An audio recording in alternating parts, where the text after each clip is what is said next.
பெருமக்களே, முப்பாலில் முத்தெடுத்த பெருமக்களே, முப்போதும் தப்பால் அறிவு தரும் மக்களே, உங்கள் பெயரால் தமிழ்த்தாயின் தாழ் பணிந்து வணங்குகிறேன். என் பெயர் பூஜா. நான் அமலோற்பம் மேல்நிலை பள்ளியிலிருந்து வரேன். ஈவன் புசி ஆனந்த் சார் கூட எங்களோட ஸ்கூலோட ஸ்டூடெண்ட் தான். Is a senior.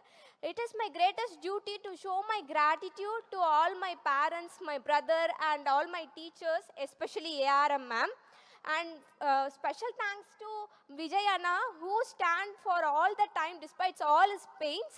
And final thanks to my தாய்மொழி தமிழ். நான் பேசும் பேச்செல்லாம் தமிழே அது நீதானே, உன்னில் நான் உறவாட உன்னால் இங்கு உரையாட. நன்றி. அது மாதிரி பார்த்துட்டு இருக்க மாணவர்களுக்கு ஒன்று நம்ம அங்கே நல்லா படித்து கல்வி விருது வாங்கினா மட்டும் போதாது. கல்வி தரத்தை உயர்த்துறதுக்கு நம்ம போராடணும். போராடினா தளபதி மாதிரி நல்வுள்ளங்கள் நமக்கு கண்டிப்பாக கை கொடுப்பாங்க. தேங்க்ஸ்ண்ணா.